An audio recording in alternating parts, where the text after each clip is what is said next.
This is lecture 12. We're going to talk about, well, we're going to wrap up control dependence handling, which we didn't finish last time. And then we're going to talk about several state maintenance and recovery mechanisms, which is necessary for actually handling control dependencies in a predictive way, or any kind of speculation mechanism. Somehow you need to maintain the state, register and memory state, and recover it back to a point if you mispredict a branch, right? And that's true for other cases also. When you get an exception, for example, somehow you need to recover the state to a precise point in the program. But before that, your homework 3 is out. It's due February 25th. That's, I guess, a little bit less than 2 weeks from now. And it covers a variety of topics, so hopefully you'll learn a lot while doing this. And you know that the lab is due February 15th, right, this Friday. I hope many of you are done with it. Who is done with it, other than the person? Okay, there are more now. More hands are going up. I hope more hands will be up by Friday.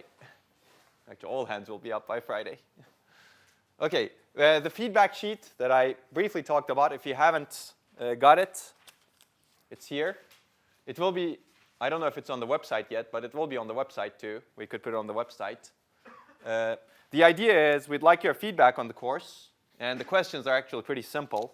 We'd like the hard copy, but if you cannot give the hard copy for some reason, you can feel free to send it via soft copy as well. Putting your name is not mandatory, but if you put your name, we won't take any action against you, don't worry. The goal is to get your feedback to improve the course, to see how the lectures are going, what is the pace, how hard is it. The fact that you will say it is too hard will not probably change how hard it is, but the pace may change based on the feedback we get. But it's good to get your feedback regardless. It's important for us to adjust based on what you think the course is about. Okay? And how the course is going. You can take one of these two. Again, you don't have to put your name on it. You can return the feedback sheet on Friday anonymously. But I would really, really like you to fill the feedback sheet.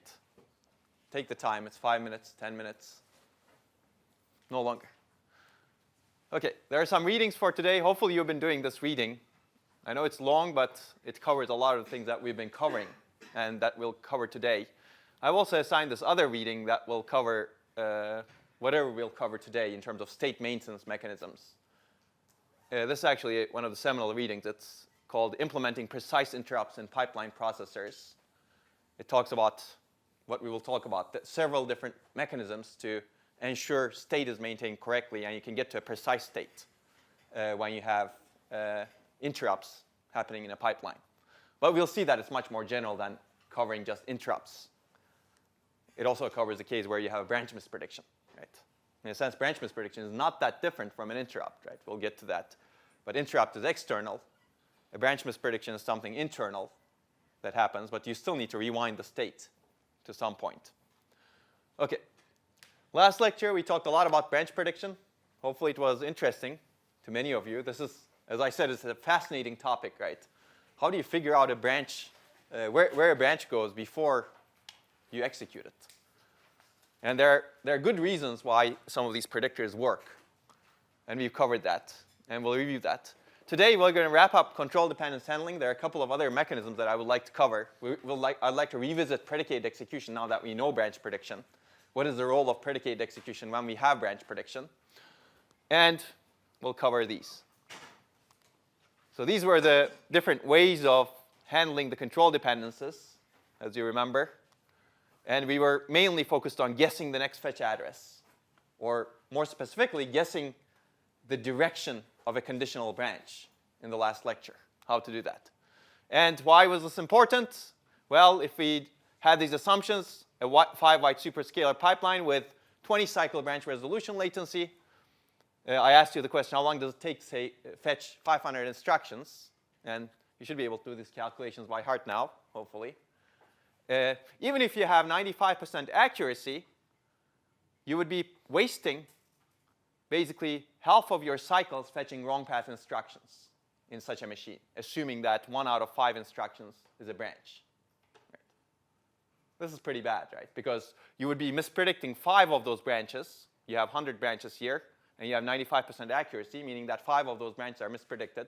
And for every branch, you have a 20-cycle penalty, which means that you're on the wrong path for 100 cycles. And for the rest of the instructions, all of the instructions, you would be spending 100 cycles fetching on the correct path. So we'd like to improve the accuracy. That's the reason people have worked on this problem for a long time. And we talked about local and global branch prediction. The realization is that for a global branch predictor, a branch's outcome is correlated, or can be correlated, with other branches' outcomes, past branches, at different program counters. And we figured out how to exploit this, right? This is global branch correlation. And local branch correlation is a branch's outcome can be correlated with previous instances of the same branch itself. So you can detect patterns in the execution of the different instances of the same static branch at the same program counter.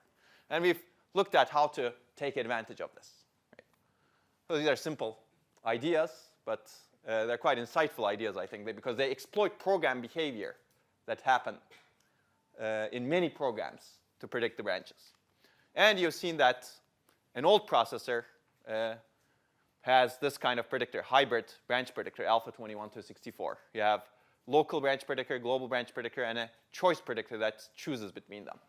And existing out-of-order superscalar processors actually have more complicated predictors.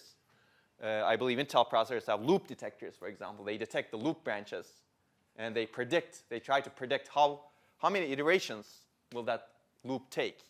So there's another predictor here that filters out those loop branches such that loop branches are predicted more easily if they're predictable. Okay? So any questions on branch prediction? No? You're going to be implementing branch predictors for one of your labs. I believe it's lab 3 or 4. Maybe 4. 4. There you go. OK. So let's get back to eliminating control flow instructions now that we know all of these sophisticated branch prediction techniques, right? When we talked about predicated execution, the idea was to convert the control dependence to data dependence. And there were some downsides related to that, right? Once you convert the control dependence to data dependence, you have a lot of data dependencies. You're executing useless instructions. Maybe we'd like to do that selectively, right? Well, one way of getting rid of control flow instructions is actually predicate combining. And I'm not going to cover this, just to remind you.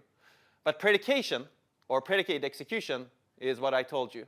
Compiler converts control dependence into data dependence, and the branch is eliminated. And each instruction has a predicate bit that is set based on the predicate computation. And we've looked at that, right? And only those instructions with predicates that evaluate to true are committed. Committed meaning they actually update the architectural state. Right? Everything else turns into a no-op. Make sense? We've covered this. So let me use this example that I've shown you before, on the board at least, maybe not on the slides.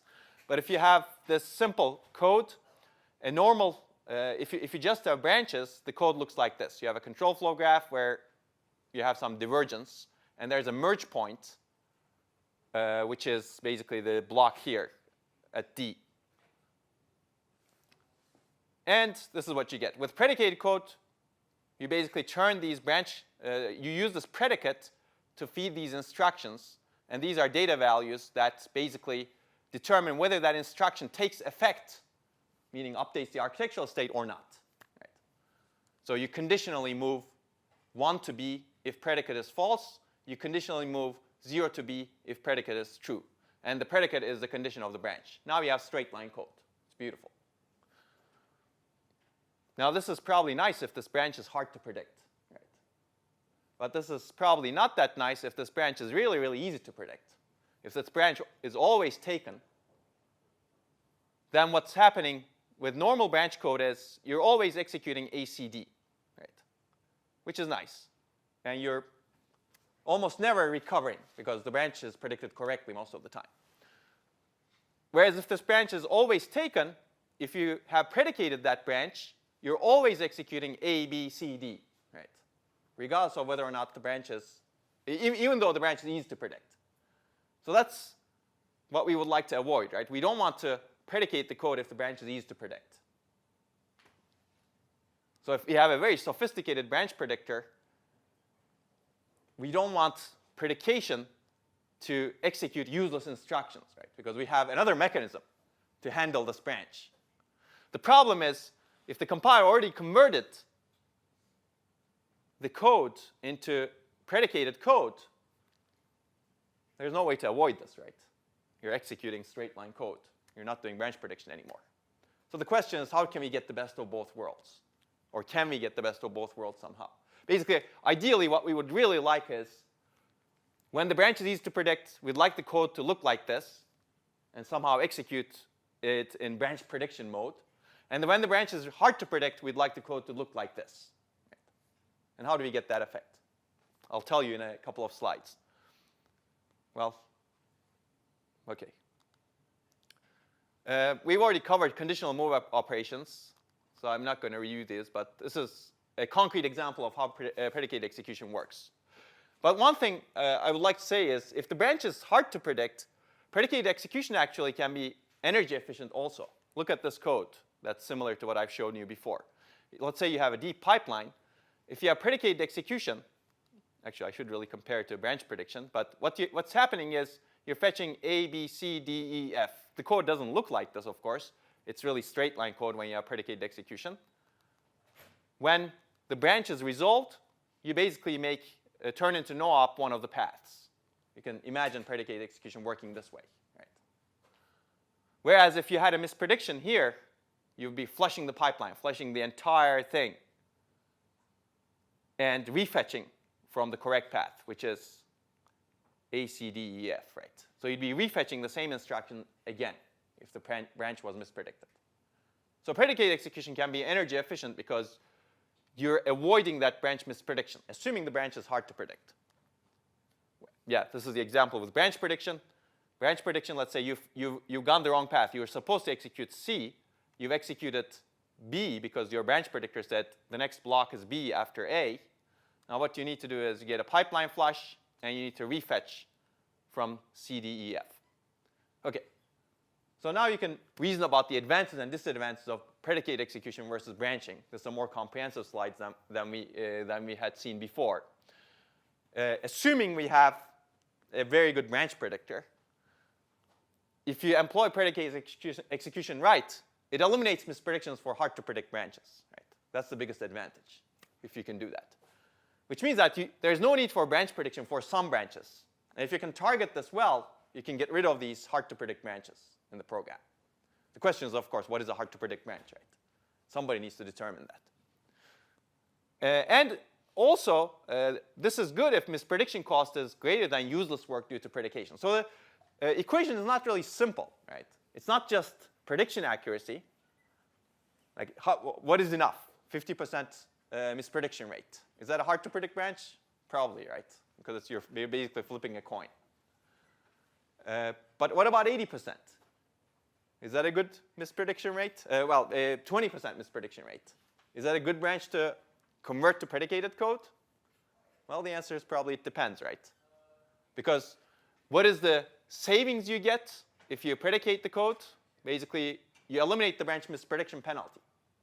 And there is some branch misprediction penalty that you have. But you also do useless work due to predication, right? You're executing this other path always for that branch. So the compiler has sophisticated heuristics, or needs to have sophisticated heuristics, to check if the misprediction cost is actually greater than the useless work that happens because of predicate execution.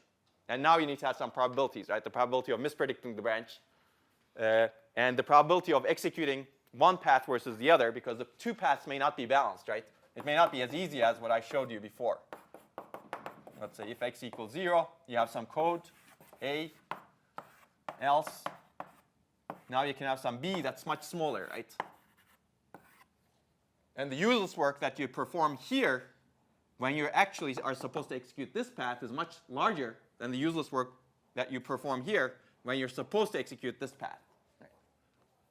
So it becomes a little bit difficult for the compiler to figure this out. And in fact, this is actually implemented in compilers. Like IA64, Intel Itanium architecture had a predicated ISA.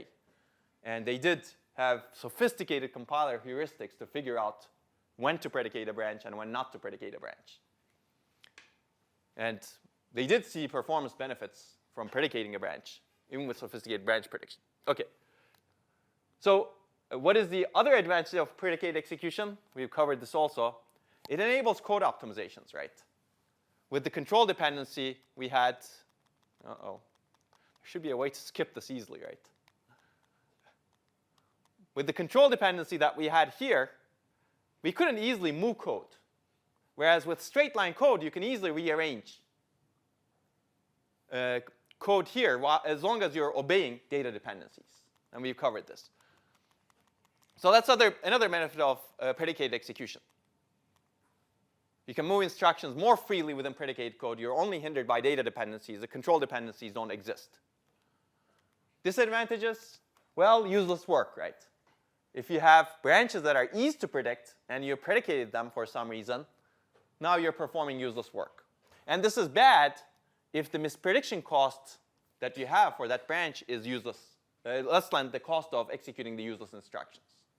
And again, this is difficult to determine because it requires a lot of profiling, a lot of heuristics. The fundamental issue is the static predication. Static predication, meaning the compiler-based predication, is not really adapted to dynamic behavior. We're going back to fundamentals again, right?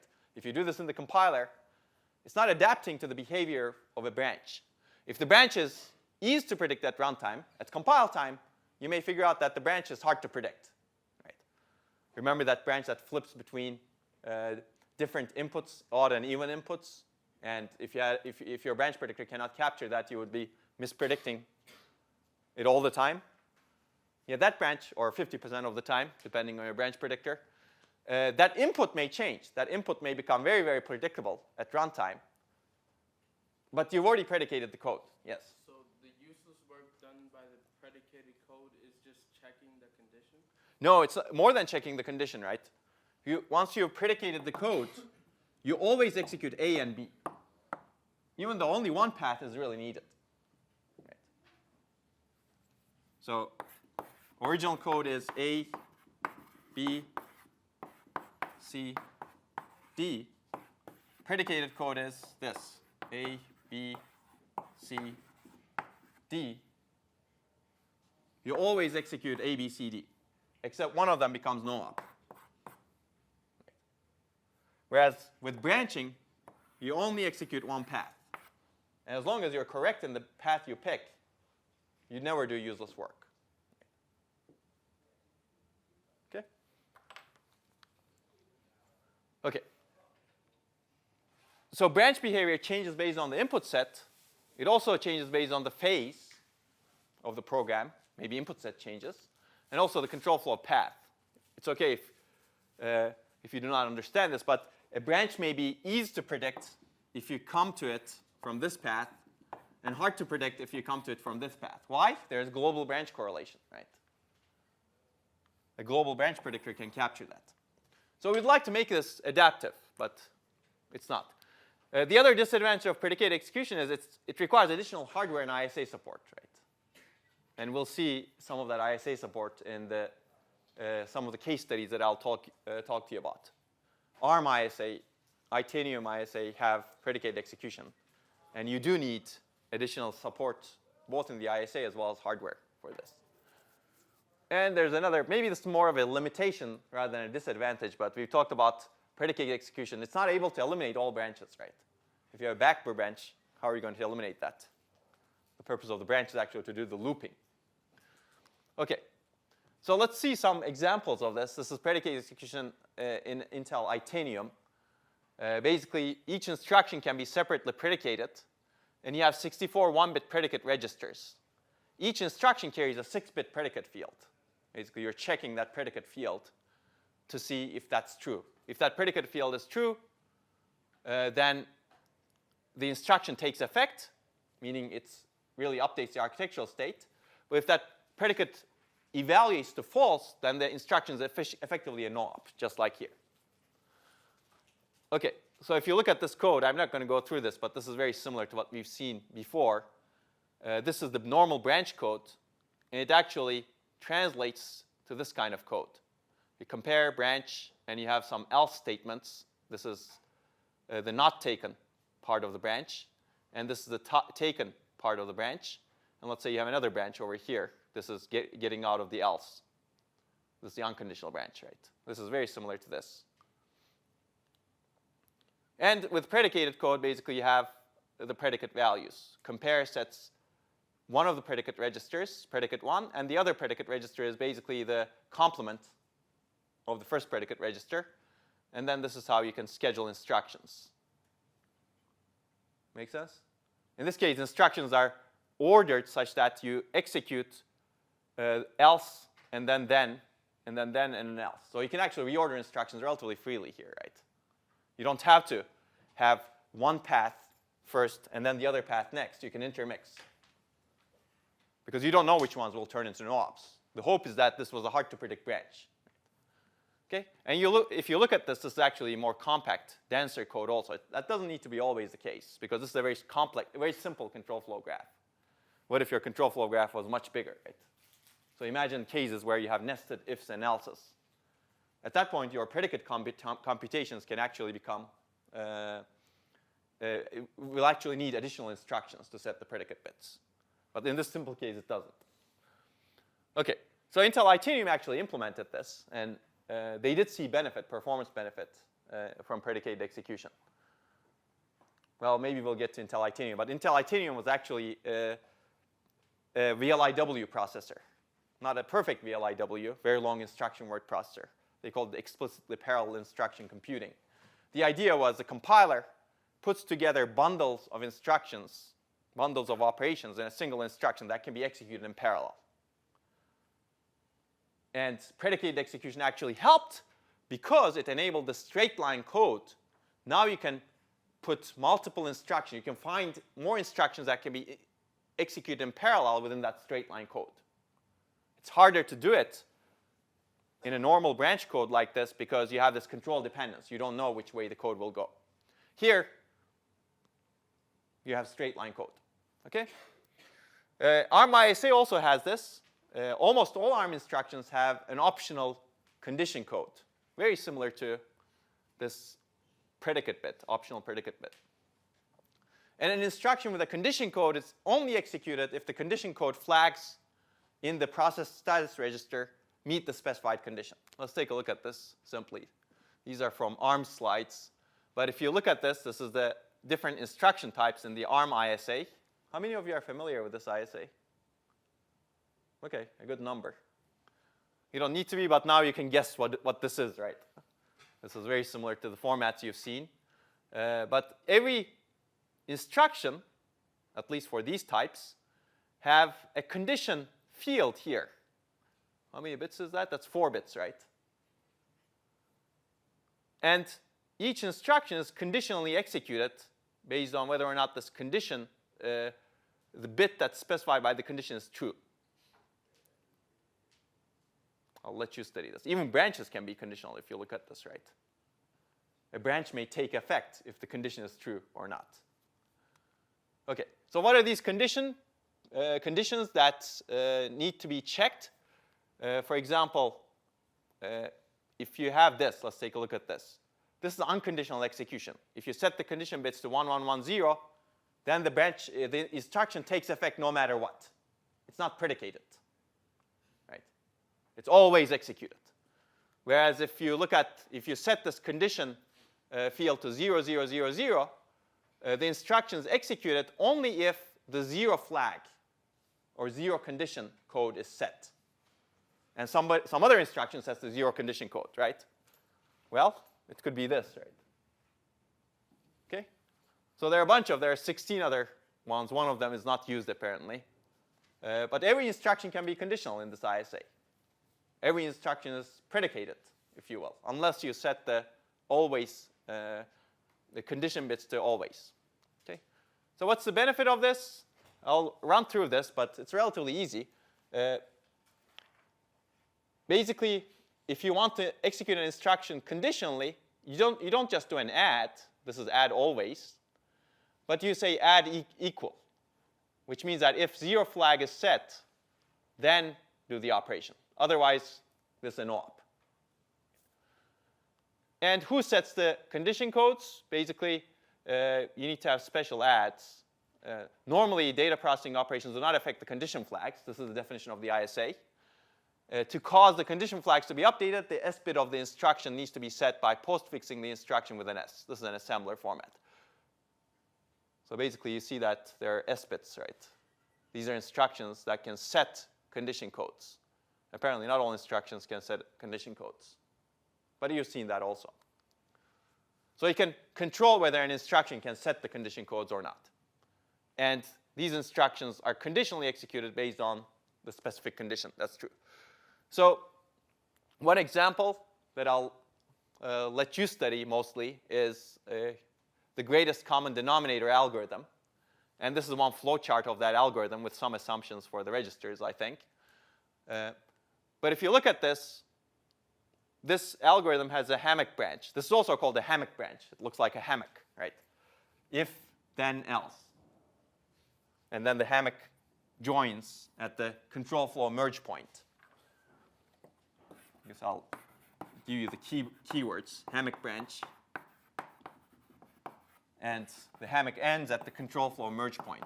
The merge point is where you don't have two paths anymore. So if you look at this, this is the control flow graph, or actually this is more like the every single instruction that you have here, kind of. Well, yeah. Here's a hammock, right? Based on this condition, you do this or this. And I'll let you study. This is the greatest common denominator. Basically, you figure out what is the greatest common denominator of two numbers that are stored in register 0 and register 1. Let's take a look at this code in the normal assembler, which is normal branch code without using the predication support that's in ARM ISA. It looks like this. It's very similar to the Itanium code that I showed you. You have a bunch of branches. Whereas if you look at the conditional assembler, it's relatively easy now. You have this compare instruction, which probably should be a compare S instruction, unless I'm missing something in the ARM assembler here. For compare, you don't need to set it. Oh, that's right. Yes, compare is always set the condition code, right? Yeah. Good. That's a good point. Because comparison, the purpose of the comparison is to actually check the condition. So in this case, it always sets the condition code. And this sets the condition code, and there are two conditionally executed instructions. One is this subtract, and the other is this subtract. And one of them checks if the condition code is greater than 0, and the other checks if the condition code is less than 0. Now, you'll ask, what if equal to 0? And I think one of them may need to be less than or equal to, but I'll let you figure that out. But you got the idea, right? Now the code is much simpler, right? It's very dense. It has fewer instructions, and it also has fewer branches. Now we can optimize. And you can imagine much bigger chunks, not a hammock branch, but a bigger branch. But predicated execution is usually very, very useful for these very tight comparisons where you have a hammock branch and the basic blocks that come after the hammock branch are actually small. If you have one instruction or two instructions here, predicated execution is actually usually a good idea. Because it's very hard to get 100% branch prediction accuracy in this branch, right? So the cost of predicated execution is very low if you have only one or two instructions here. And the cost starts becoming higher if you have 50 instructions here versus 50 instructions here. Right? So this is a nice case, because this does improve other things also, because now your instruction cache locality also improves, right? You're not storing, I don't know, 1, 2, 3, 4, 5, 6, 7 instructions. You're storing 4 instructions in your instruction cache. Your memory bandwidth potentially improves, because you're not wasting bandwidth transferring these instructions. OK, so there are other benefits that you can imagine. But we would still like to be a little bit ideal, right? Ideally, what we would like to do is get rid of the overheads of predicated execution. We'd like to eliminate the branch when it will actually be mispredicted. And if the branch were predicted, well, this is not written very well, but you would like to predict the branch when it will actually be correctly predicted. Then the question is, how do you figure that out? One of you gave the idea of using branch confidence estimation last time, right? if you can estimate the confidence of a branch, and if you have the ability to execute the code both ways, why not estimate whether the prediction is confident, meaning branch is likely to be mispredicted or likely to be predicted correctly, and if that's the case, execute the branch code. Otherwise, execute the predicated code. So we'd like to try to enable this. Wouldn't it be nice also if predication did not require ISA support? Basically, I'm giving you the downsides of predicated execution here. So I'll tell you one idea. This is a research idea, but this is going forward. I think this kind of techniques are very important to get much better performance and energy efficiency from systems that we design today. So I'll give you the basic idea.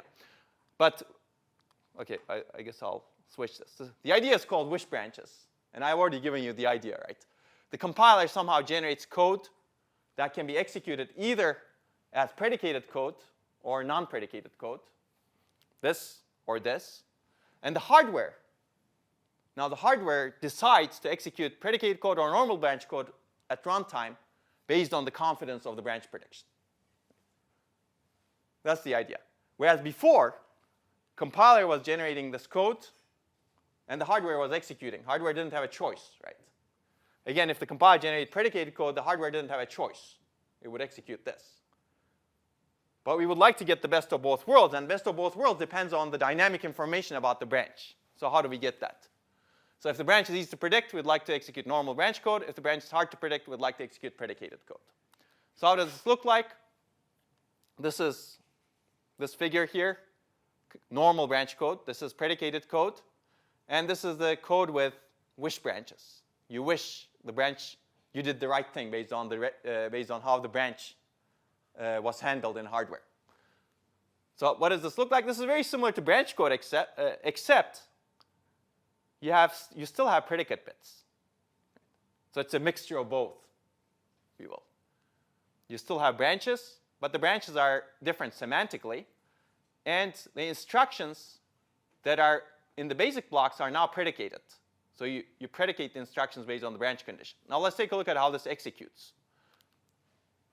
Let's get rid of the predicated code. If the branch is high confidence, meaning that this branch is likely to be predicted correctly, the hardware determines that, right? With its confidence, the hardware checks, has some information about the past decisions it made for that branch. And if it's most of the time predicted correctly, the hardware says, I'm going to probably predict this branch correctly. And the idea is actually from this paper, if you're interested, Jacobson et al., assigning confidence to conditional branch predictions. If you're curious how this can be done.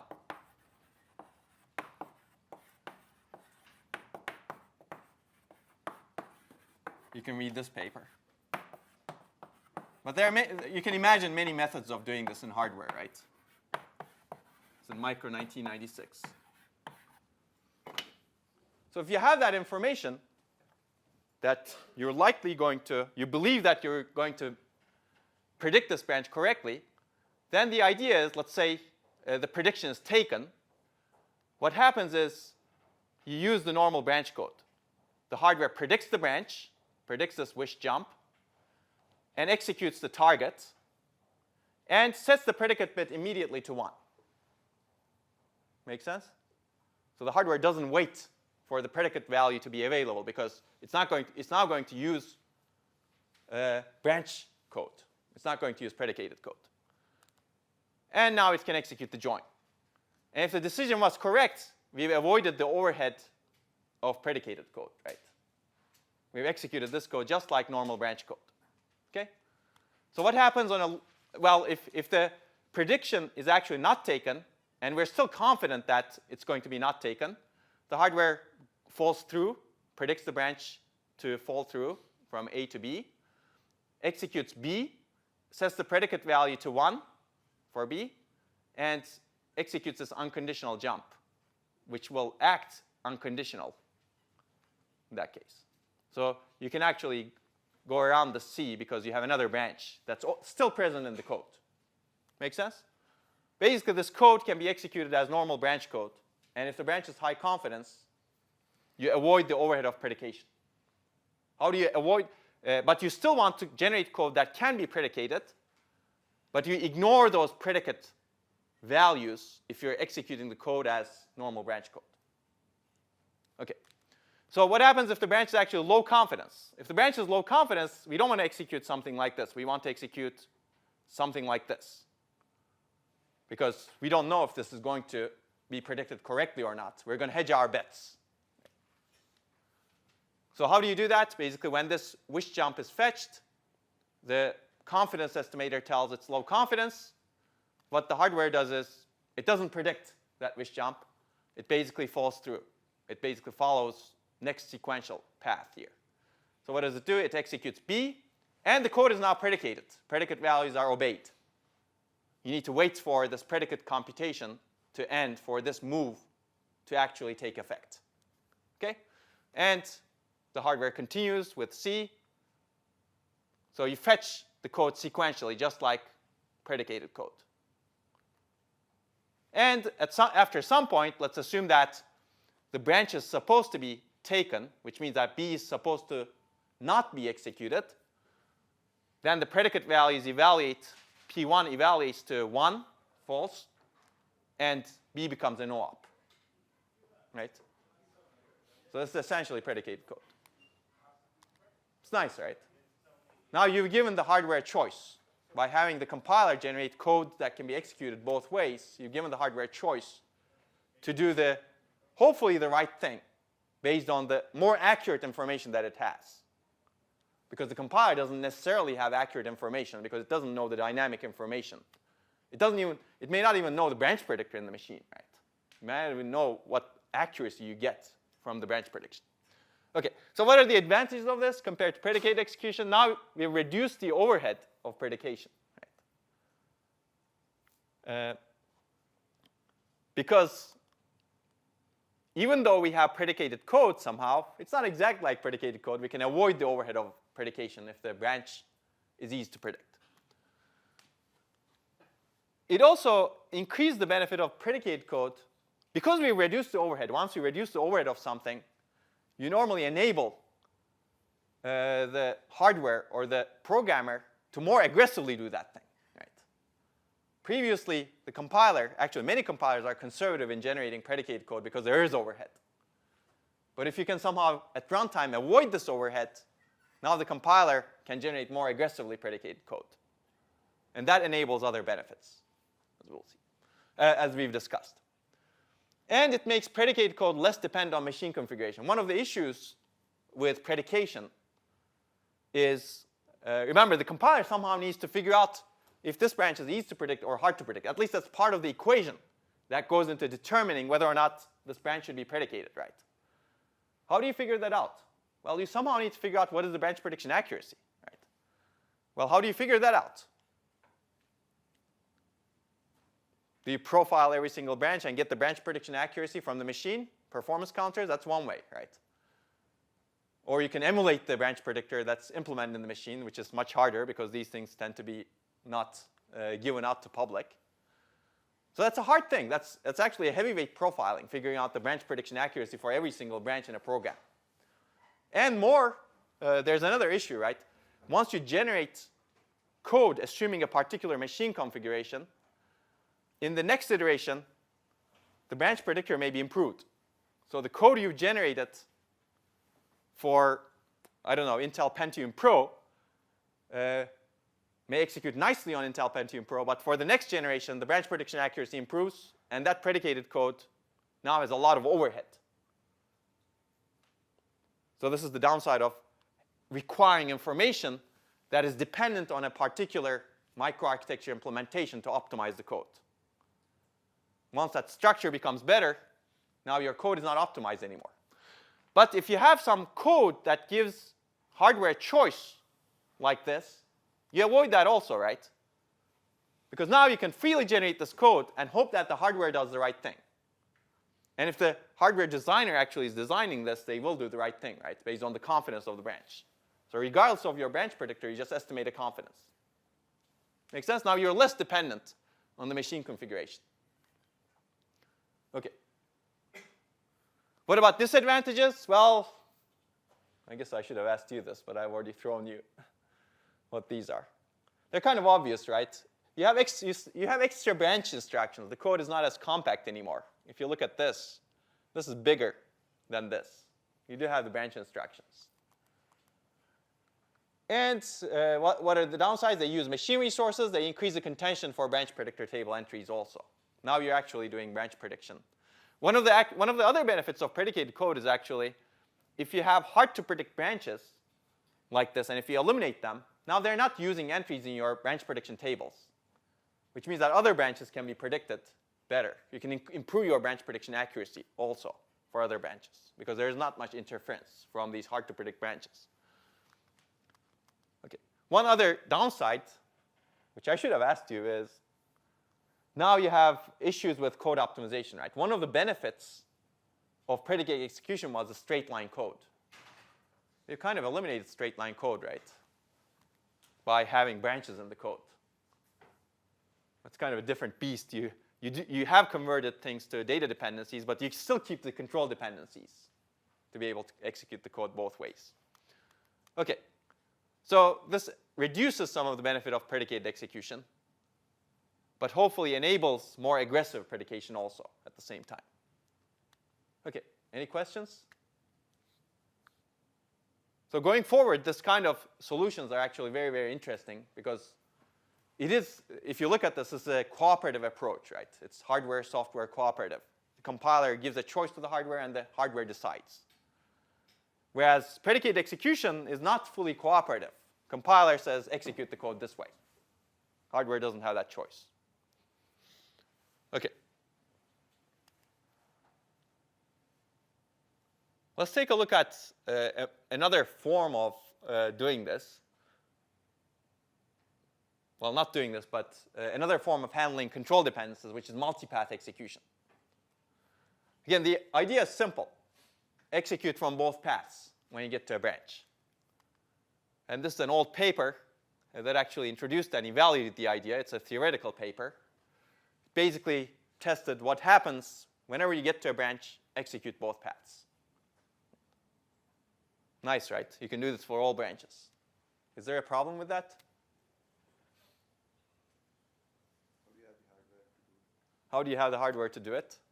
It's not that bad, perhaps. But that's right. That's one thing, right? How do you you need to be able to execute from both paths, and you need to keep them distinct from each other. They should not affect each other. Right now, we have mechanisms to execute only from a single path, even with predicated execution, because that's straight line code. What else? Whenever you get to a branch, execute both paths. What is your efficiency in the hardware? Meaning, let's say you have a control flow graph like this.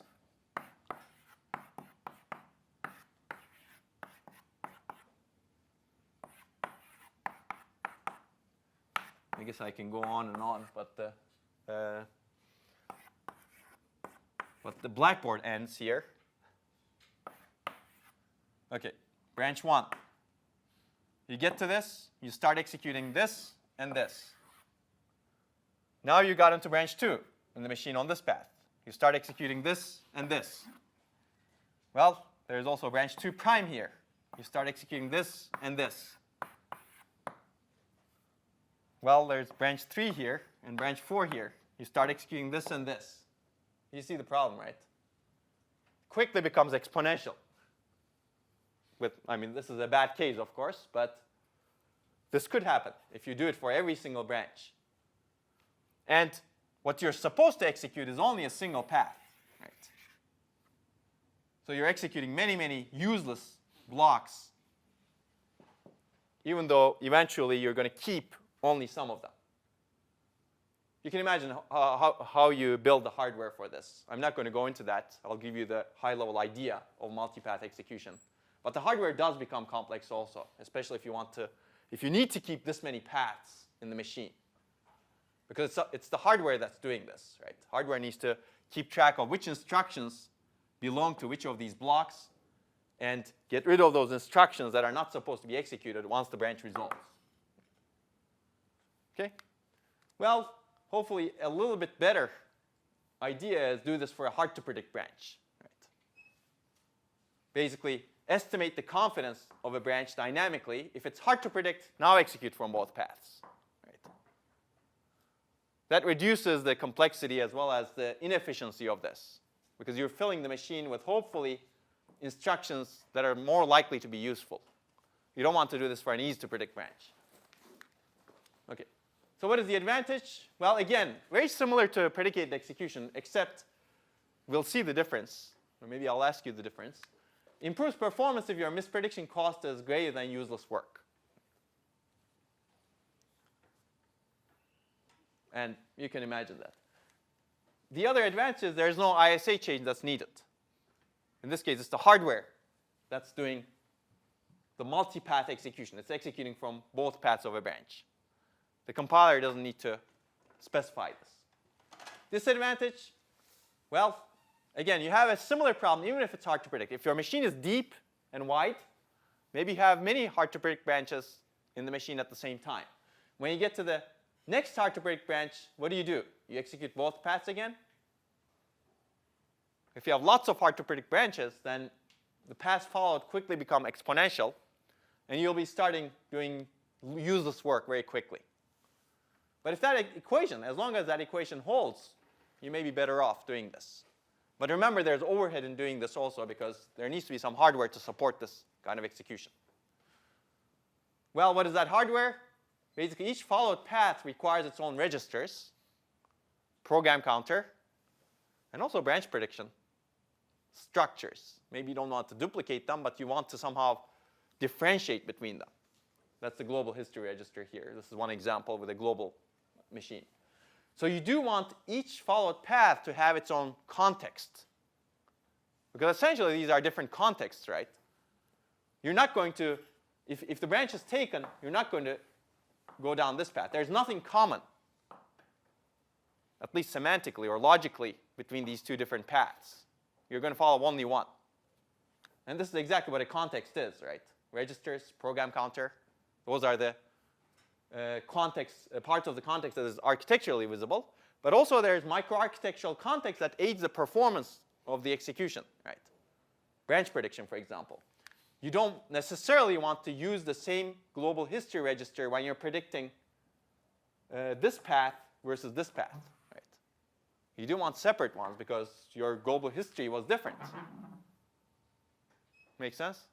So that's one of the difficulties. If you want to do good predictions, well, in the case where you're doing this for hard-to-predict branches, of course, if you're doing this always, then you have a problem because this is not going to work. If you're doing this for hard-to-predict branches, if you want your predictions to be accurate, you want separate prediction contexts in these paths also. Okay. And you get wasted work and reduced performance if paths merge. Life is not always this bad. Life could be like this, right? In this case, if this is hard to predict, and if you do multi-path execution on this, once you go to this path, you execute A, B, D, E, F, G. And once you, the second path executes C, D, E, F, G again. Because there's no detection of merging. This is not predicated execution. It's multi-path execution. So you do a lot of useless work. Let's take a look at that. So that's the difference between multi-path execution and predication. Predication, when the control flow actually merges, you don't duplicate the execution of instructions that are supposed to, that are on a single control flow path, that are independent of the branch. Basically, if you look at this, you have a branch here. These basic blocks are control dependent on the branch, whereas these basic blocks are control independent of the branch. They're not independent, right? They're going to execute it regardless of whether or not this branch is taken or not taken. Predication, you execute only one copy of these instructions that are control independent of the branch. So this is the concept of control independence. It's very similar to data dependence or independence, right?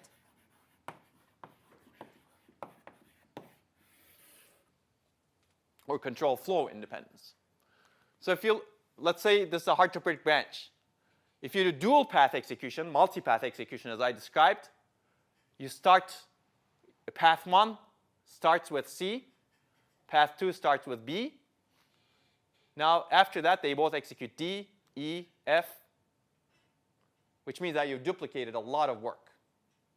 They're not the same work, right? Because the data values that are fed into DEF may be different. Because you may set a value here that's later used. And that value is set potentially differently based on the basic block. Yes? This is all happening while you're pipelining and stuff? That's right, exactly. Yeah. If you have a deep pipeline, wide pipeline, this is, until your branch is resolved, you're fetching all of these and executing them. They're in the pipeline. And it becomes much more interesting if you have out-of-order execution, of course. Yes, if you can buffer lots of instructions. When do you stop executing them in parallel? Oh, when you stop it? Well, when the branch is resolved. Right. When you figure out the condition for this branch, you know which path you should have taken. Basically, as long as the pipeline is Well, whenever the branch is resolved. Right. The branch resolves at some pipeline stage. that could be in the middle of the pipeline. Then you have to flush these, right? That's right, exactly. You need to flush the wrong path. You flush only the wrong path, That's right, yes. but they're interposed with the others, right? Yeah, you need to selectively flush. And what do Right. you put there? You just need to ensure that the pipeline moves correctly. Right. Bubbles, basically.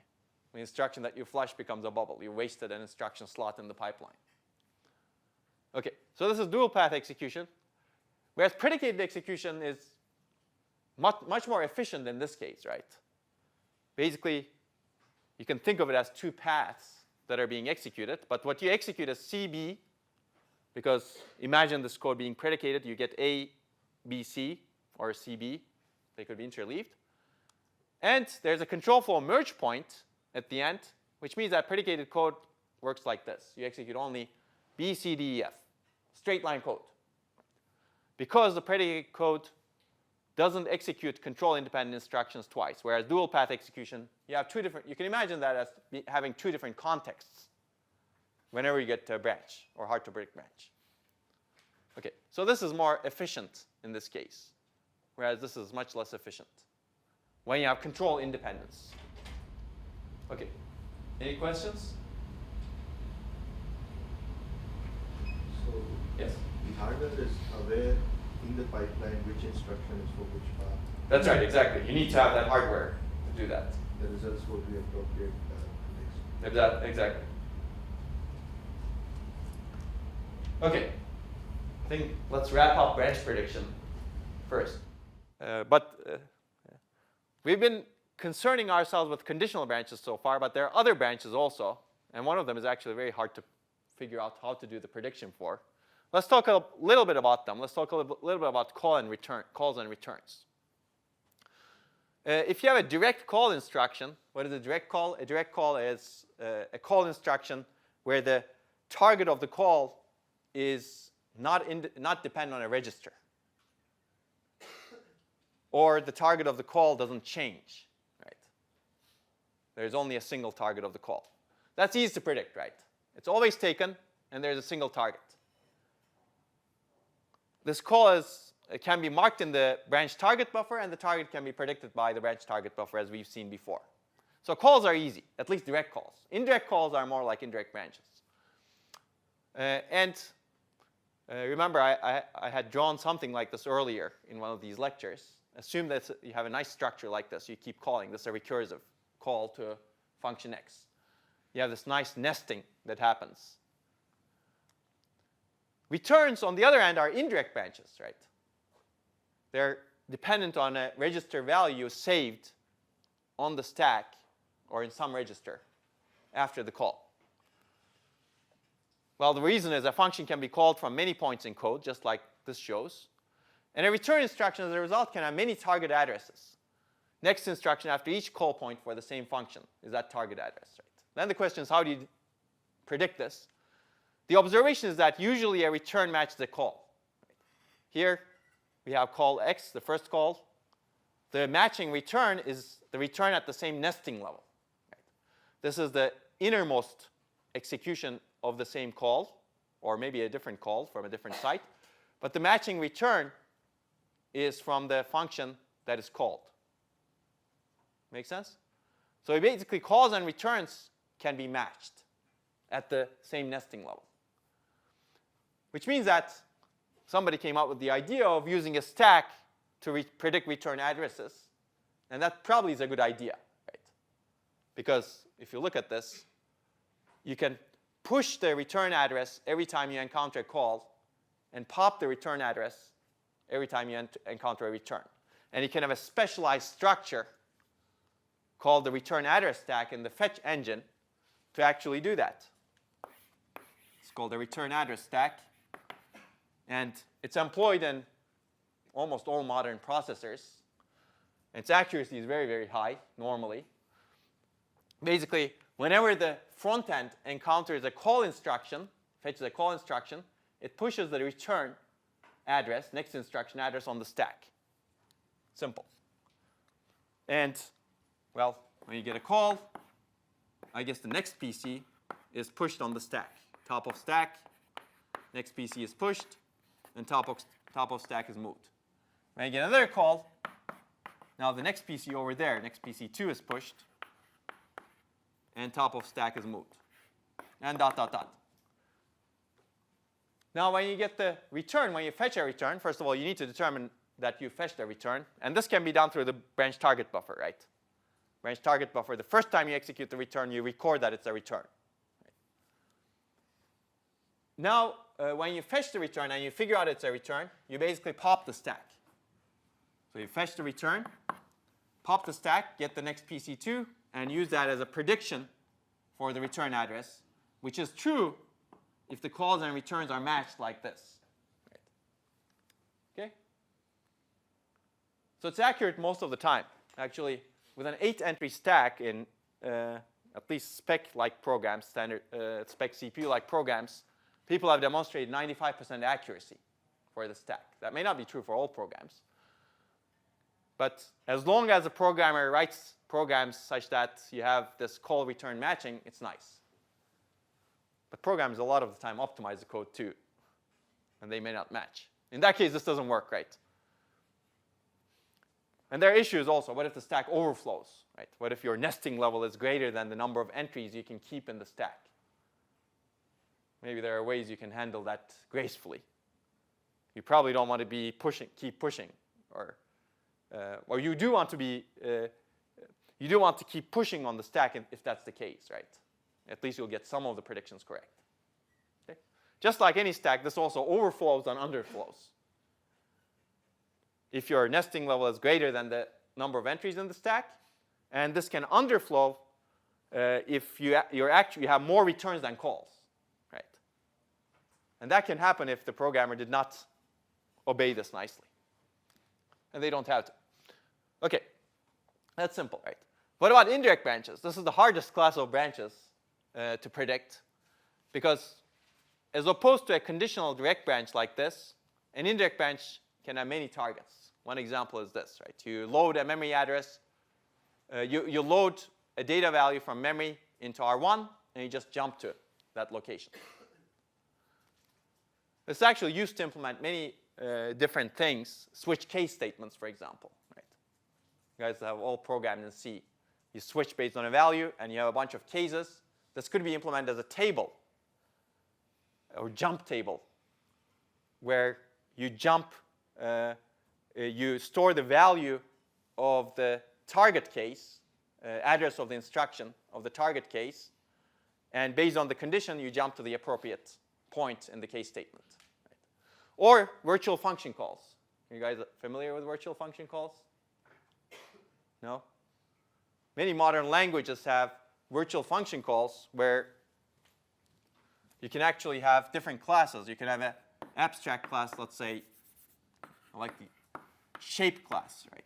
You have a shape class, and you can have different objects of shape that inherit from this class. For example, you can have a subclass that is a rectangle. And you can have a subclass that's a circle. And you can have a subclass that is, I don't know, what else do you guys want? Triangle? Okay.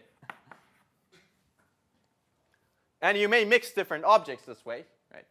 And maybe what you want to do at some point is to calculate the area of all objects that you have in your program somehow. Maybe what you're doing is a game, right? You want to calculate the areas. In this case, as a programmer, what you can do is you can iterate over, let's say, for all shapes. I'll write the pseudocode.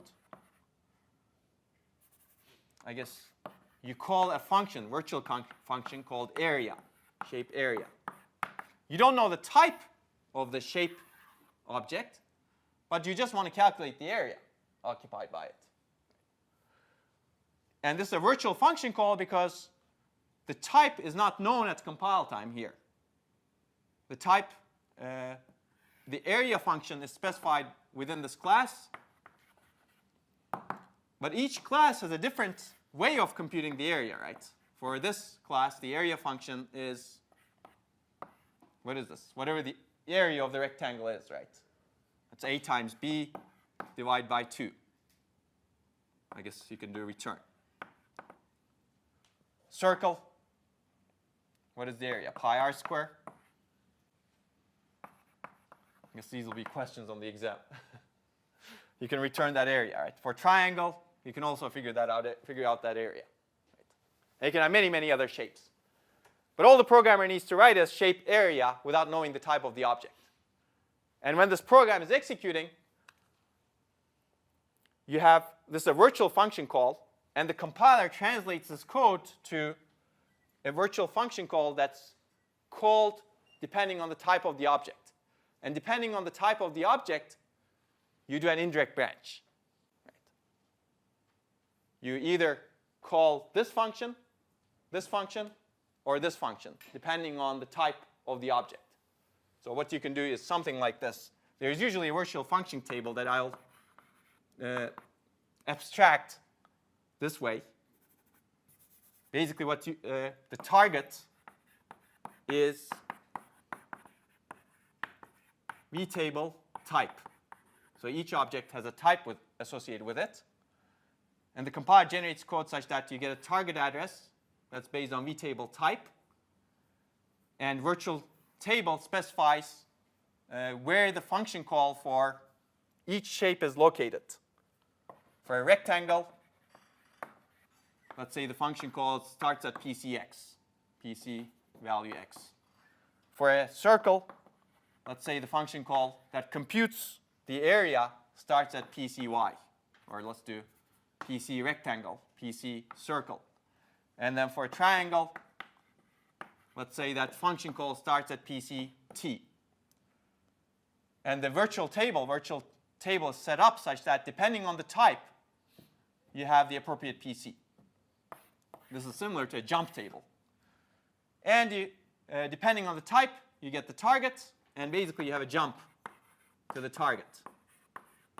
Of course, this is stored in a register, right? Let's say register 1. You have a jump to register 1. Make sense? The compiler generates code that checks the type of the object dynamically.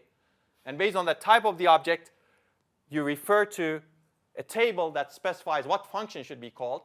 And you basically jump to the address of that function. This is an indirect call.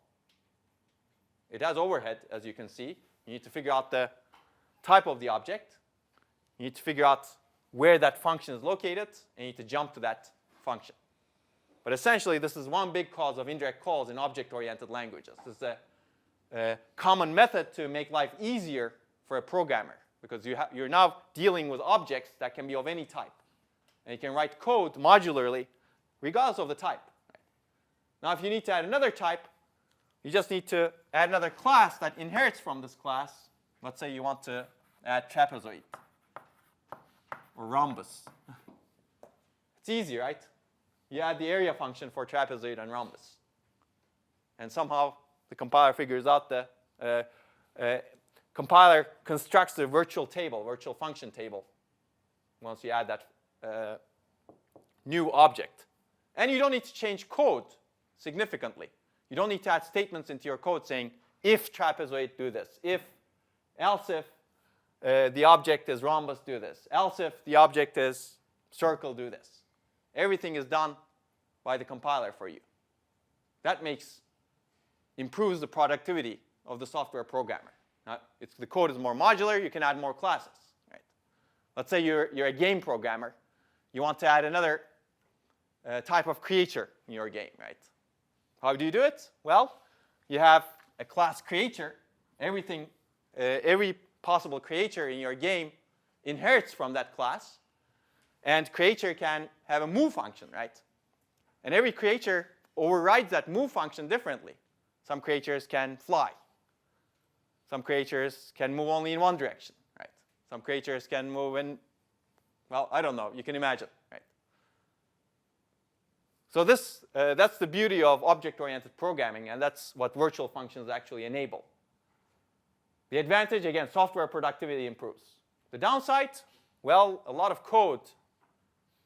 Now you have baggage, if you will. There's overhead compared to C, because there's this dynamic type checking, and based on that, an indirect function call. Okay? So the question is, how do you predict that function call? Okay, I think I've already given you some examples, but jump tables or function pointers, this is essentially a function pointer that's constructed by the compiler. But you could do this in C also. You could actually do this entire object-oriented infrastructure in C yourself. But there are some languages that do it for you, like C++ or Java. Interface calls, another level of abstraction that enables interfaces between different parts of the software. So software productivity improves, but now you have indirect jumps that you need to predict. So how do you do that? I guess I have only one slide for this. The nice thing about it is there's no need for direction prediction, but it comes at the expense of needing a target prediction. One simple solution is to predict the last resolved address as the next fetch address.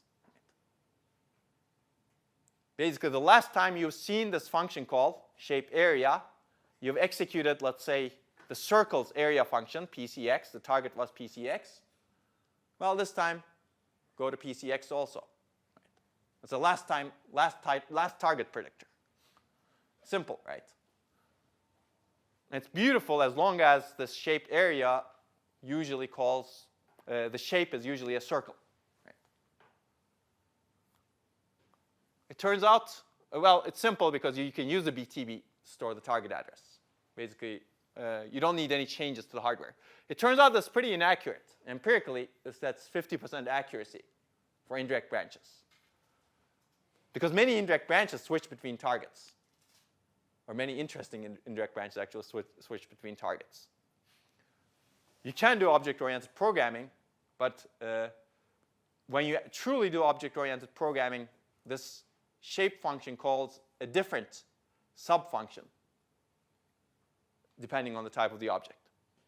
Okay, so how can we do better? I'll just give you one more idea, but people actually have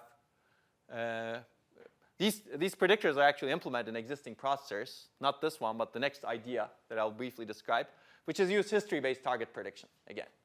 Use the branch history and somehow guide that to do your target prediction. And the idea is index the BTB, branch target buffer, with the history register, with information coming from the history register as well as the indirect branch jump. Make sense? So it turns out this is more accurate. You can get up to 70 or 80% with this, prediction accuracy with this. But there are downsides also that existing processors tried to solve. An indirect branch can map to too many entries in the branch target buffer in this case, right? History and program counter. Even if you're using the same target, regardless of the history, you would be storing that target in many different locations in the branch target buffer because you're duplicating the entry. But this does have better branch prediction accuracy. I guess I'll let you figure this out. It's relatively simple. Once you know that an indirect branch maps to different entries in the branch target buffer, of course it does conflict. It does cause conflicts with other branches, right? Because now you have limited space in the branch target buffer to store targets. And now you're duplicating entries for a given program counter. Okay? But this is important enough that existing processors add this branch target buffer-based prediction or indirect branch target buffer-based prediction. Some of the processors have separate structures to do this indirect branch target buffer prediction so that the indirect branches actually do not interfere with conditional branches in target address prediction. I believe AMD Barcelona has another buffer that's separate. I don't remember the size of the buffer, but to do just indirect branch prediction. And going forward again, it's more likely that this kind of support will be more common because programming languages, it does support a programming language abstraction that's very useful for software productivity. And remember the first few lectures in this course, software productivity is very important. That's perhaps the biggest resource or most costly resource that we have. If you can improve the performance of these languages that are heavily dependent on indirect branches, perhaps you can enable those languages and enable more applications that are not easily or cannot easily be supported today because they have performance constraints or performance costs if you do not do this branch prediction. Okay. I guess I'll take a break after I finish this. There are some other issues in branch prediction which we briefly covered, but we need to identify a branch before it's fetched, right? How do we do this? And you know the answer. If you have a BTB hit, this indicates that the fetched instruction is a branch. Well, what kind of branch? Now that we've covered several different types, right? You can store that in the BTB also. You can store the type of the branch in the BTB also and determine your branch prediction strategy based on that type. But if you don't have a BTB, well, too bad. You need to figure out what that instruction is until you figure out what that instruction is and target address is computed. Basically, you have a bubble in the pipeline, right? You don't get the targets, and you don't know what that instruction is until you figure that out if you don't have a BTB. And there have been processors that are implemented this way, and they do have these bubbles. Power 4 is one example. It does have a one-cycle bubble to determine the target address of a branch. If the next instructions, next sequential instructions, there's no problem. But if you're predicting the instruction to be taken, you will have this bubble. Okay.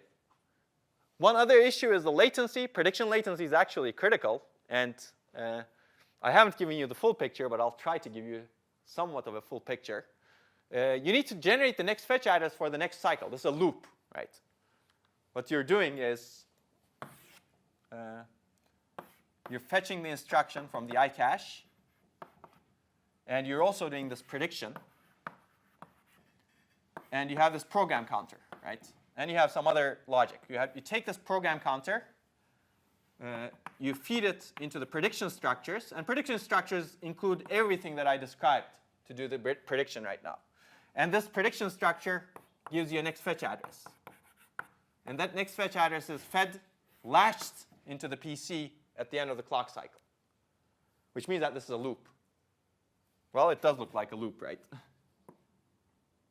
And that loop needs to be completed in one clock cycle. And if this is your critical path, that clock cycle will be, that loop will determine your clock cycle time. Right?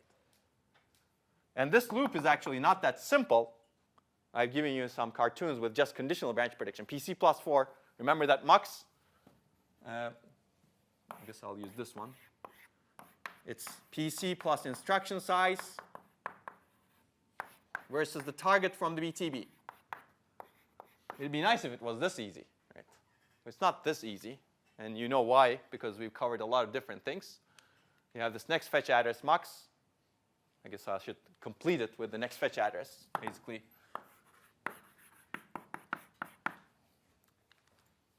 And there are lots of inputs to this mux. PC plus instruction size 1, BTB target is another.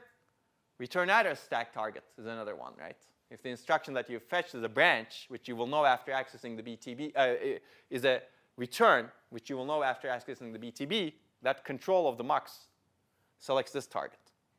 Indirect branch predictor target is another one. Well, there's something else that can determine this target, right? Next fetch address, which is if you're resolving a branch in the back end, you'd better take that as your target. Right? So this loop is not only fed from here, but there's also some signal coming from here. Well, I guess going into this prediction structure, although it's not exactly a prediction structure, next fetch address determining structure. And this is the result target from the back end. If you mispredicted the branch, that's what your next PC should be, the target of that branch. And you can imagine many other things going into this, but the critical path can be this part, or it can be coming from the back end. And I'll let you figure out what that logic is. It's not that hard, actually, but that logic could be your critical path too, right? Determining that. Why? Because this requires the access of the branch target buffer, the access of the prediction structures, like the direction structures. And it does also require the branch signal computation from the back end. Any of those could take long. Okay? So this is a very interesting piece of logic at the fetch engine. And fetch engine could become the critical path. Okay. I think I'll skip this. We'll talk about this when we cover superscalar processors, but I'll let you read it. Basically, the issue becomes a little bit more difficult when you have superscalar execution, because you're fetching multiple instructions. Let's say you're fetching branch 1, branch 2. Let's say you're fetching multiple branches per cycle. And how do you predict those things, right? How can you predict multiple branches per cycle? Well, maybe you predict one at a time. If you predict one at a time, what if one branch goes from here to here? How do you handle this? I'm not going to go into this in detail. This is a more advanced topic, but existing processors have logic to be able to do this efficiently. If you're actually fetching within the fetch block, if you will, you can do that relatively efficiently. Instead of flushing the entire set of instructions, you can shuffle some of the instructions such that you get the nicely fetched block. Okay. I think I've already given you this, but this is just some concepts I want to clarify going forward, because I talk about superscalar execution here. But if you're fetching one instruction per cycle, you're limited to, your performance is limited, right? And superscalar execution, as we've discussed, the idea is to improve your throughput, maximize the number of instructions per cycle, improve performance. And this is the basic difference between one instruction per cycle machine versus 4 instructions per cycle machine. Here you can fetch 4 instructions per cycle, decode 4 instructions per cycle, execute 4 instructions per cycle, write back 4 instructions per cycle. That's the idea of multiple instruction fetch. It can be achieved in 2 ways.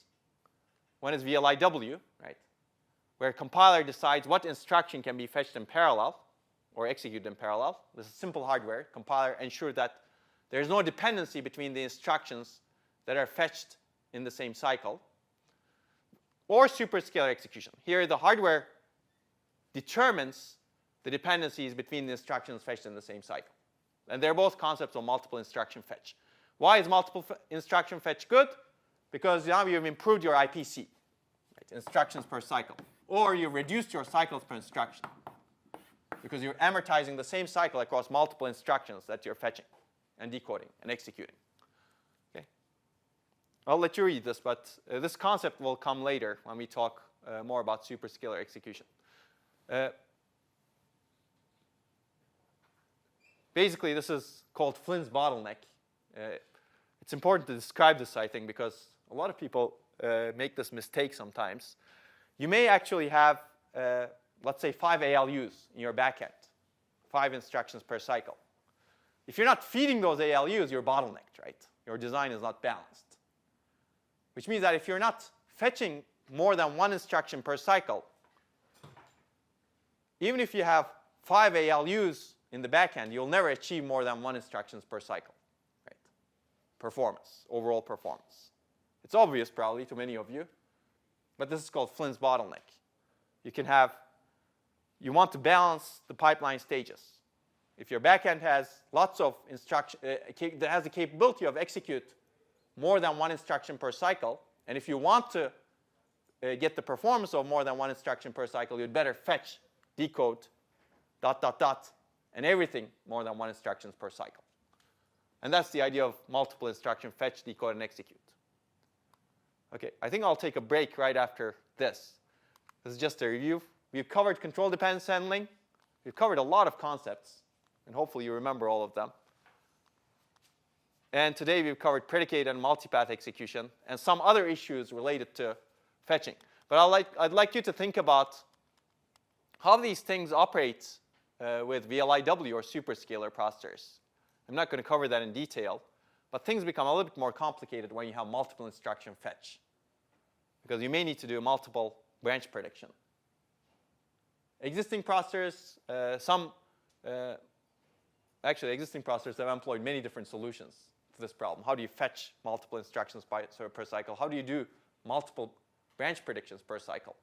And we've basically, we very briefly talked about the idea of a trace cache before, right? The idea was instructions that are commonly executed in sequence, in dynamic sequence, are put together into the cache that way, even though they're not sequential in the instruction stream, right? Even though they're not at the next PCs. But dynamically, they happen to be executed sequentially. So hardware reorganizes the instruction cache such that it keeps the instructions that are fetched in sequence dynamically in the order they're fetched, rather than in the order they're laid out by the compiler. So that's one way of getting fetching more than one instruction per cycle most of the time without needing to do without needing to predict multiple branches. Although that's not exactly true, but you can imagine that that could be true. Okay. Shall we take a break for 3 minutes or so? And then we can go into how to maintain precise exception semantics.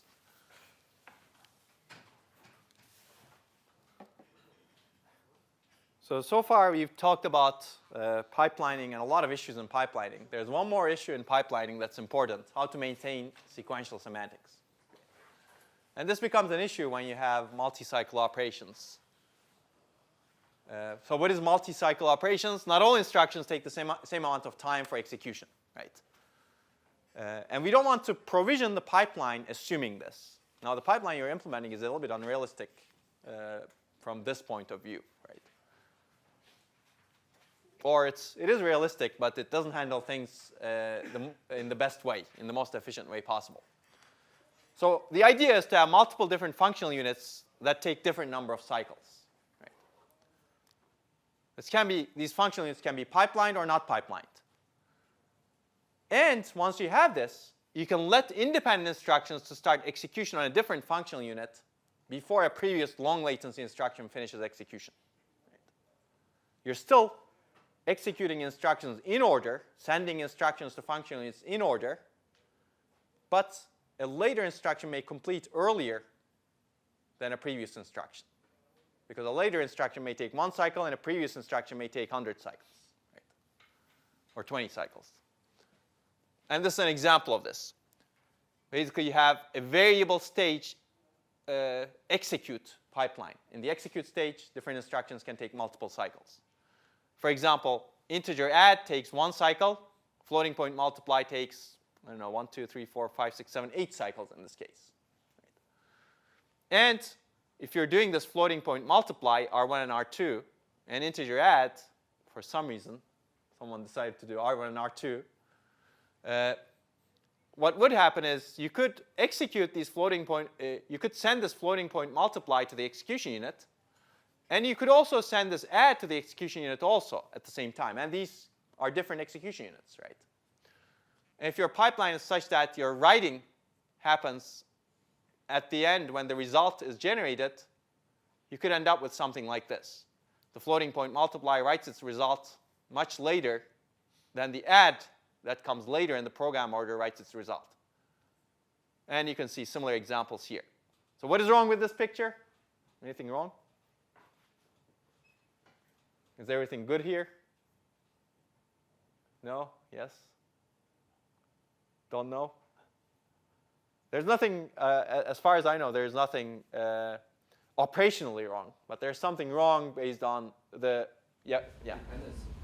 The other write bytes can happen until the first Well, if there's independence. That's right. But assume that they're independent. In this case, they're independent, right? That's right. They're all independent instructions. But we're not preserving the sequential semantics anymore, right? That's semantically there's something wrong. What if this floating point multiply incurs an exception? Well, we've already written the result for whatever comes after. So we're at an inconsistent state at that time because we've already written these results. That's basically the problem. I guess before we go into how to solve this problem, let's talk about exceptions and interrupts because we're going to cover some of these exceptional cases. What is an exception, right? In this case, floating point multiply incurs an exception, and that exception is actually internal to the program. Floating point multiply generate a number that's not a result, or you were dividing by 0. That's all internal to the program itself. But you can have also external events that interrupt the program. So I'm going to make the distinction. You probably covered exceptions and interrupts, but you may have known all of them as interrupts or all of them as exceptions. But I'd like to distinguish between these two. These are different from each other because their cause is different. Exceptions are internal to the running thread at that point in time, a floating point multiply. It's caused by that particular thread. Whereas interrupts are external to the running thread. They have nothing to do with that thread. A device, for example, requesting access to the processor. That's external. That has nothing to do with the running program. It could have something to do with it, but that is not caused by that running program. When to handle? As a result, when do you need to handle them? When you get an exception, you'd like to handle it when it's detected. And when you know that that exception should actually be generated, non-speculative. You don't want to handle not necessarily handle an exception that's speculative, right? That's on the wrong path. Whereas interrupts, you'd like to handle them when it's convenient, right? Because it's external. A network packet has arrived, for example. It's external to the existing, and it's interrupting the processor. Timer interrupt is interrupting the processor. In fact, one way of thinking about this is if you had more number of processors, you could handle the interrupt on the side regardless of the running process. Right? The thread could be running on one processor, and interrupts can be handled on some other processor. Whereas exceptions are not that way. Exceptions are generated by the thread. They need to be handled by that thread, right? Or by within that context. So interrupts are handled when convenient. The reason, I think, fundamentally we have interrupts because the notion, again, is a single processor. Right? Somebody's interrupting that single processor. Well, if you have a dedicated processor that handles interrupts, then, or that handles some device, we shouldn't be interrupting the existing process that's running on this particular processor, right? So think about it from a broader perspective, a parallel computing perspective. The reason this is called an interrupt is because the notion is that we have a single processor and somebody else is requesting access, interrupting that. Whereas if the notion was that you had many processors and some of them were dedicated for interrupts, it wouldn't be an interrupt anymore. It wouldn't be interrupting the running thread. Okay. So interrupts are handled when convenient, except there are some very high priority ones. Power failure is one. You would like to handle that quickly and maybe save the state somehow, go into an interrupt service routine that preserves as much data as possible. And machine check interrupt, when you have an error correction problem, right? If you detect an error in some part of your processor, that generates a machine check interrupt. And you might want to handle that very quickly because you can get wrong data if there's an error in the machine. So exceptions and interrupts differ in terms of their priority as well. Because their cause is different, right? The priority of an exception handler is the process itself, the thread that's running. Whereas for interrupt, it depends, right? Interrupt is external. How important that interrupt is, it could be trivial. It could be very, very important, like this. And last thing is handling context. How do you handle this? What is the context? What can the exception see? For the exception, it's the process level context. because it's really, again, internal to this process. For example, this floating point multiply exception has nothing to do with the system, right? It really happened because of the data that's input to this process. Whereas interrupts are, the handling context is at the system level. A packet comes in, you need to somehow process it, and the system needs to do something about it. Okay. So I'd like to use this distinction. The paper you're reading actually doesn't use that distinction. It uses interrupts for everything. But think about this. The handling will be the same in many cases. But when you handle will be different. You can delay handling a not important interrupt. But you cannot delay handling an exception. It's an exceptional condition. Once you ignore it, it's too bad, right? Okay. So precise exceptions or interrupts, we've covered this concept. But the idea is the architectural state should be consistent when the exception or interrupt is ready to be handled. What does this mean? Well, this is again von Neumann architecture. All previous instructions should be completely retired, completed in the pipeline, and no later instruction should be retired. And what does retire mean? This is the same as commit, finish execution, and update architectural state. All previous instructions should have updated the architectural state, and no later instruction should have updated the architectural state. Basically, you draw a line between the instructions. Nope. So if that floating point multiply caused an exception, at that point in time, before handling that exception, you'd better make sure that everything before this instruction has completed and everything after this instruction has done nothing to the architectural state. So your architectural state should reflect, well, I guess either this or this. But in this case, it's actually before the floating point multiply, right? Because it has caused an exception. Okay. So why do we want this? Well, because one reason is von Neumann model, ISA specifies it, and you'd better obey the ISA, right? That's the contract between the programmer and the hardware designer. But why does the ISA specify it? And we've discussed this because it's a lot easier for the programmer to debug programs. Right? If the programmer knows where the state is exactly, it's a lot easier for the programmer to actually debug their programs. And this is actually the main reason why precise exception is important. Perhaps you could get around all of the other reasons in some other ways. But precise interrupts are needed for this reason. There have been machines that actually had imprecise interrupts or imprecise exceptions or / interrupts. In which case, what happened was the programmer did not know which instruction completed and which instruction did not complete. And it turned out this was a nightmare to debug. One example, which we will cover hopefully in the next lecture briefly, is IBM 36091. This machine had out-of-order execution, but it didn't have precise interrupts. So some instructions could have been executed out of order, out of program order.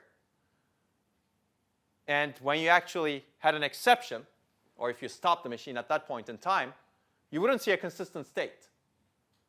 Maybe this floating point multiply is complete, and maybe there's another floating point multiply that's complete, but this floating point add is not complete.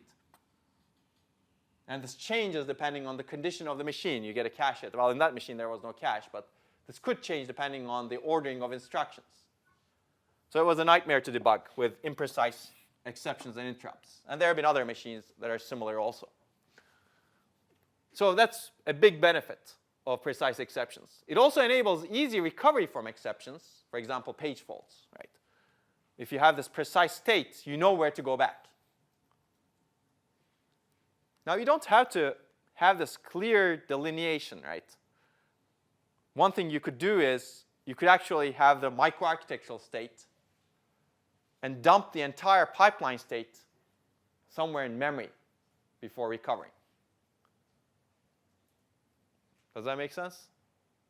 So you basically have an exceptional condition. Instead of going back to this clean state and making it appear that no instructions executed, you keep the pipeline as bad as it is at that point, and you dump the state. You handle the page fault, and once the page fault is handled, you reload the entire pipeline state, all of the registers, all of the bits in the pipeline, back into the pipeline from memory, assuming you have some hardware mechanism to do that. Yeah, now you can restart the exception, right? Yes? Is that really worth all the extra hardware though? That's right, yeah, that's the good question. Is it really worth all that extra hardware? But I'm just giving you an example that you don't necessarily need, for an exception to be restartable or recoverable, you don't necessarily need preciseness. That doesn't need to be precise, but it is extra hardware, that's right. And there have been machines that did this. They dumped the pipeline state. Of course, it depends on how big your pipeline is, right? If your pipeline is 30 stages, 50 stages, probably you don't want to dump that state somewhere. But compared to like time it takes to process the exception, wouldn't like just recomputing the pipeline be insignificant? Because an exception could take somewhere like from 100 cycles to more than 1,000 cycles, and you're only dumping like 10 cycles of work. So That's right, potentially. having an extra mechanism that stores that would be not really worth the trouble. Yeah, potentially. As long as you don't. But this other thing also requires some state maintenance, as we will see, like maintaining precision. But in general, yes, dumping the pipeline state is an extreme measure to do this. But this shows that you can actually restart after an exception with other methods. You don't need precise exceptions. But debugging, you cannot get rid of that. Right? If you want your machine to be easily debuggable, you do want precise exceptions. Now again, you could argue that actually you could dump the pipeline state and expose that to the programmer, right? And make programmer figure out what happened. And they could do that perhaps, but that would be a nightmare. That would be a bigger nightmare than perhaps not knowing what happened. Okay? Okay, so these are the reasons we want precise exceptions. So how do you ensure precise exceptions in pipelining? Well, we don't want this, basically. What is that? That is, at this point, when this incurs an exception, we don't want the architectural state to have been updated. We want no instruction that comes after floating point multiply to have executed, and everything that comes before it to have executed. One idea is to make each operation take the same amount of time. Well, let's assume that if floating point multiply is 8 cycles, and that's the maximum length operation, make add take 8 cycles too. Right. Looks nice. Good idea, bad idea? Yes? Defeats the purpose of multi-cycle machines. That's right, exactly. Defeats the purpose of multi-cycle execution somehow, right? Now, it's not multi-cycle anymore. It's also, well, not multi-cycle machines. Multi-cycle microarchitecture, its benefits are there.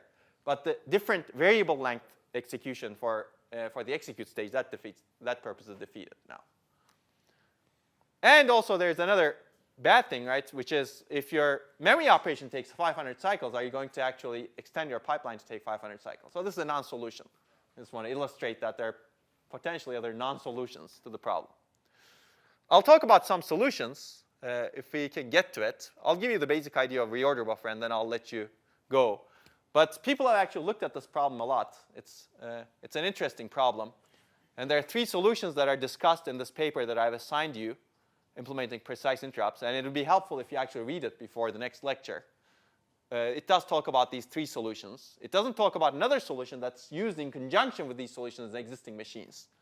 Existing machines actually use reorder buffer, future register file, and checkpointing together as a combination.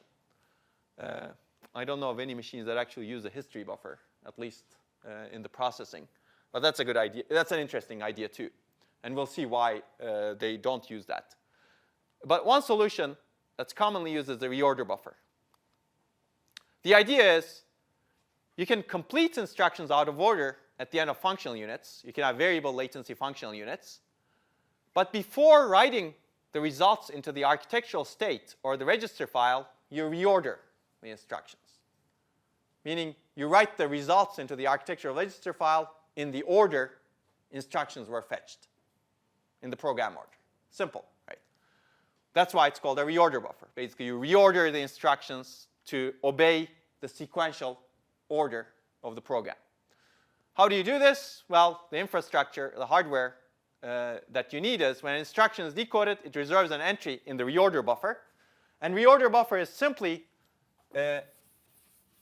keeps track of the order of instructions. It sequentially allocates, you allocate entries sequentially. Oldest instruction in the machine, youngest instruction in the machine, and you always know the order. When an instruction is fetched, it allocates an entry from the bottom of the reorder buffer, from the youngest pointer, and keeps its state there. Okay? When instruction completes meaning when it finishes execution in the functional unit, it doesn't directly write its result into the register file, but it writes its result into this reorder buffer. Now you completed floating point multiply. Well, let's say you have floating point multiply here. You completed floating point add before the floating point multiply. This floating point add writes its result 50 here and sets its ready bit, saying that my result is ready. Okay? And when an instruction is oldest in the reorder buffer, and it has completed without exceptions or without any problems, now you know that you can retire that instruction or commit the instruction. You know that that instruction actually should have been completed, right? Which means that once you have that result, you can take the instruction from the reorder buffer, write the result into the register file, and get rid of that instruction. It's no more in the machine. It's done. Now the oldest instruction is the next instruction. And it looked like it has completed also. It had completed much earlier. So now the reorder buffer logic can check this and write the result into the register file and move on to the next instruction as the oldest instruction. That's the idea. You're reordering instructions with this additional data structure, hardware data structure, that keeps the order. Okay. Oh. What is an reorder buffer entry? To facilitate this, well, you need to store the destination register of the instruction, the value of the destination register which becomes available after the instruction is executed. You need to do this for stores and loads also, because you need to maintain sequential semantics for stores that store to memory, which means that you need to store the store address, store data, program counter. Why do you need that? If the instruction incurred an exception, you'd like to know that program counter, right? Because you'd like to save that somewhere so that you can restart from that point. And there's a bunch of val bits and control bits, which I'll not get into. Well, ready bit, for example. Is the result actually ready? Can you actually complete this? And exception bit saying, did this instruction actually cause an exception? Right. Okay. So how does the pipeline look if you have this? Basically, results are first written to the reorder buffer. So you have another stage potentially. Or you could perhaps merge that stage with the last execute stage. This floating point multiply, when it finishes, it writes its result into the reorder buffer. But before that, this floating point add, when it finishes, it writes its result into the reorder buffer. But the result is not visible to the architectural register file yet. That happens only after this floating point multiply actually writes its result from the reorder buffer into the register file. So register file commits or updates are done in order, in program order this way. But you also don't keep the functional units busy. Now you can use the adder for something else. Right. This is different from that picture where I'll show you every instruction takes 8 cycles. Every instruction doesn't take 8 cycles in the execution unit anymore. The instruction basically, once it's done, it's out of the machine. It doesn't use resources. It's basically waiting in this reorder buffer just to be retired. Okay, I think I'll stop here and we'll pick up. I'll put the slides for the next few solutions so that you can study them beforehand also. But if you read the paper, you'll see the benefits of this also. Okay.